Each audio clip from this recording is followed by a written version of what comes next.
Bom dia, galerinha. Tudo bem com vocês? Espero que sim, que estejam todos bem. Queridos, prestem atenção. Nós hoje estudaremos o último capítulo do módulo 2, que é o capítulo 7. E ele tem como tema classificação das palavras. E quando nós falamos em classificação das palavras, nós vamos relembrar algo que nós já estudamos no início do ano. Classe de palavras, nós estudamos na parte da gramática que fala sobre morfologia. E a morfologia, ela divide justamente as palavras em classes para poder estudá-las.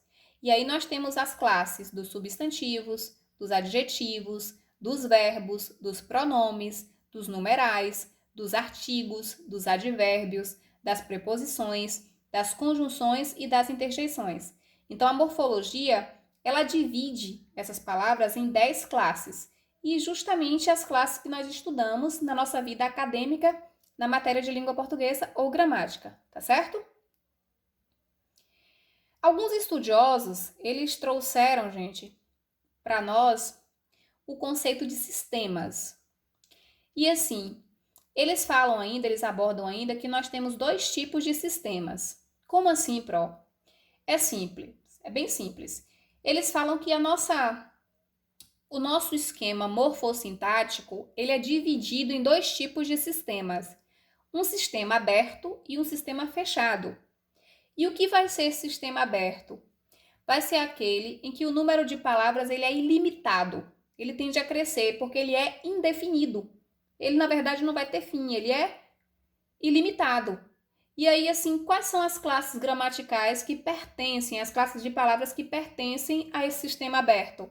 Os substantivos, porque automaticamente tudo tem nome. Inclusive as coisas que estão sendo criadas vão ter nome. Então, por isso que os substantivos, eles são indefinidos. Porque tudo que for existindo ou que for sendo criado vai ter um nome. Os verbos, os adjetivos, os advérbios terminados em mente, porque derivam dos adjetivos.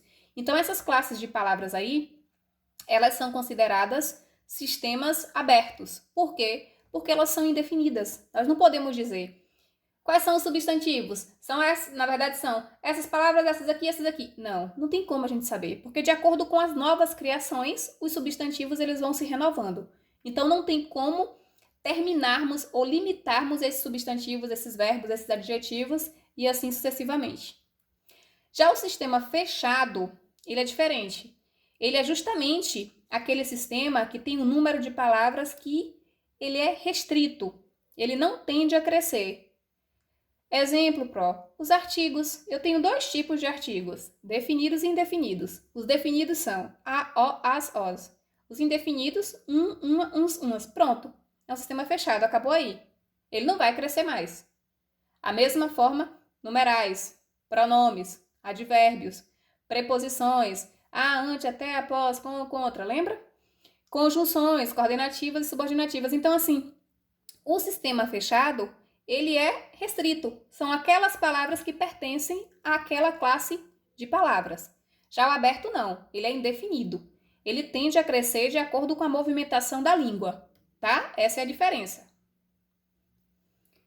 E aí nós vamos ter os sintagmas. O que são esses sintagmas? Os sintagmas são conjuntos ou subconjuntos que se combinam para produzir o sentido de uma oração. Ou seja, é como se fosse um joguinho de palavras, que aí eles combinando produzem o sentido da oração, tá? E nós temos dois tipos de sintagmas. Nós temos os sintagmas nominais e os sintagmas verbais. Os sintagmas nominais são aqueles que apresentam um nome como núcleo. Então, o núcleo vai ser um nome. E o que é nome na gramática? Tudo que não for verbo, tá? Exemplo aí, ó. Meu aluno Antônio era polêmico. O núcleo da oração aí é meu aluno Antônio, porque é a parte principal. E como a parte principal é um nome, mesmo sendo uma expressão, é um nome, porque não tem verbo, nós teremos um sintagma nominal. Já o sintagma verbal vai ser aquele que apresenta um verbo ou uma locução verbal como núcleo. Borges morreu. Observe que aqui a informação mais importante está centrada no verbo. O verbo é a parte mais importante. Então, quando o verbo ele for núcleo, é o sintagma verbal. Quando for um nome, é um sintagma nominal, tá bom? Pode ser uma palavra ou uma expressão. Pode ser um verbo, um sintagma verbal ou uma locução verbal, tá certo?